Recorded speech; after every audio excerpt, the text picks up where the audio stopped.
Boys, I think it's fair to say it's a bit of a left field appointment. Now we've had time to Google his name. What do we both make of it? Well, for me, I don't think anybody expected him to be appointed. That's firstly. That doesn't mean it's a bad appointment. I think the criteria under which he was appointed was clear. He must live in Australia. He must have Asian experience within Asia, which he has, and also within FIFA. He's quite a respected coach. I don't think he's high profile like we thought we might get. And Frank Rijkaard, for example, was being touted.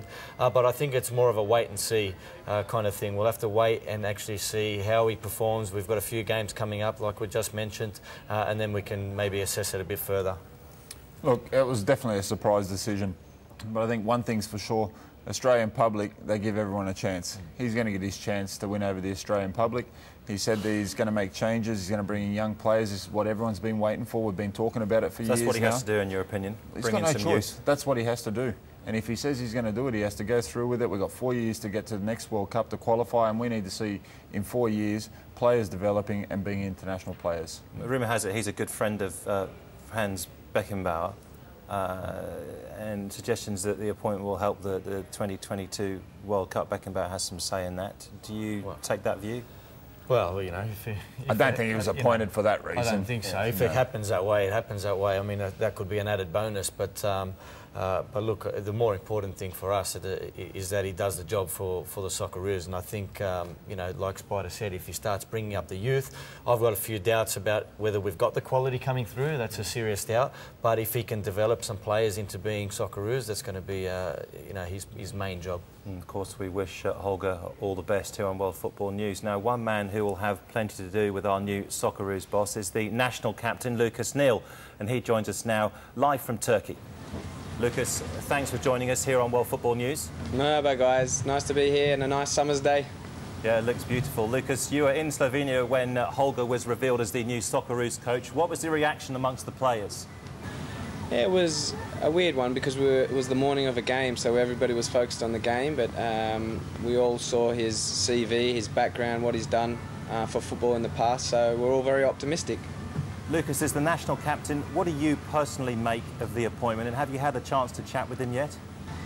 We've literally got the small talk of the introductions and how things are, and he's coming over this week to watch some games that Harry and I'll be playing with, and we'll have an in-depth conversation. But you know, he wants to come here with hunger, and he wants to give success to the national team, and obviously that's something we need to keep momentum going, to build on what we've done in the past, and I'm sure he's going to work very hard to try and achieve that. Lucas, he's already indicated he'll be looking to bring through younger players, which could mean enforced retirements for some of the older players in the Socceroos team. How does that sit with you? I'm all right. I'm confident that I'm going to be able to perform at club level to give him the chance to pick me. So it's good. If he wants to bring youth, that's great. Experience is always needed, as any successful team will tell you. But it's about time we got the young guys to step up, show that no-fear attitude, and go out there and be the surprise package to the world. We need the young guys continually to come through, and if he's going to keep playing them, then everyone will think they've got a chance, which is great. Do you think the younger players are ready to step up, Lucas? And do we have the strength in depth, if you like, in the Socceroos camp? We've got enough young players who I think are ready to step up, but you never actually know until they get themselves out on the pitch, and then you can see how good they are under pressure on the highest stage. I'm sure with an Australian attitude, a lot of them will take to it. And if they do that, then yes, we will have strength in depth. If we don't get too many who take to it, then we might be a little bit thin for a while. So we're going to have to rely on the guys that have been there and done it before. But I'm sure, without naming names, there's plenty of guys who feel they're ready, feel they want their opportunity, and let's hope they take it. Lucas, it's Drilla here. Just about the World Cup, how will you look back on the 2010 campaign? Hey, buddy. Yeah, I'm still really disappointed. I obviously went in there wanting to get out of the group again, even though it was a tough group, and to go on and be better than the last World Cup. Hindsight's always a wonderful thing, but had we got out of the group, then the opportunity to go as far as possibly the semi-final was a real possibility. Lucas, Spider here, mate. Following the first match against Germany, we were hearing all sorts of reports of player revolt. Clear the record, buddy. What was going on in there?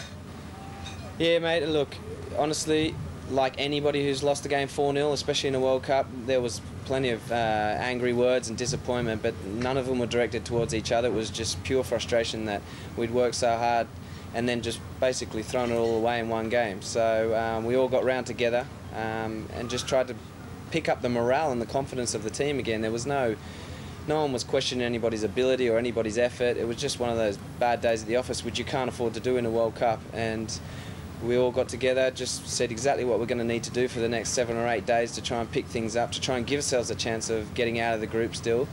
I thought we reacted very well to having that meeting and then training. And like I said, apart from a few small details, we could have gone on to win the next 2 games. So no revolt, no anger towards the manager, no manager anger towards us. It was just a team effort, all very disappointed, and then all of a sudden all ready to pick ourselves up again and go again. So, yeah, usual team stuff. So you settling in now in Turkey, and how's Galatasaray shaping up for you? Yeah, I mean, behind me it's very hard not to enjoy what I live for now. It's sunny every day, I've got plenty of fresh food, and the people here are so great, and they absolutely love me. So I'm very, very happy. The manager I'm very comfortable with. The team underperformed last year, finishing 3rd. We've already started with a couple of European games and are progressing in that. Got off to a terrible start in the weekend, lost to a team that we should never have lost to in the league, but signs are very good. The team's looking good.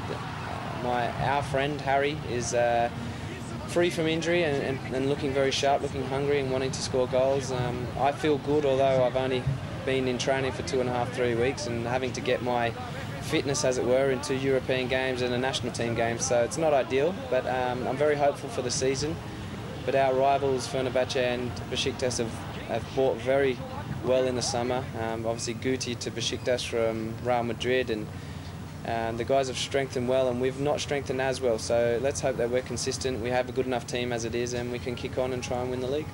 Lucas, thanks very much for your time here on World Football News, and good luck for the rest of the season in Turkey. No worries, guys. Thanks for having me. And Yak Shamna, which is good night. Interesting thoughts there from the Socceroos captain, Lucas Neill. We'll be hearing more from him, incidentally, right the way through the season. But what do you think at home of our new Socceroos bus? Email us here at World Football News, or you can find us on Facebook and on Twitter. Time for a break, but plenty more when we return. Still to come, will it be Barca's year, or will Jose get his way? And who's won our goal of the week? Hi, I'm Matt Thompson from the Melbourne Heart. Stay tuned to World Football News.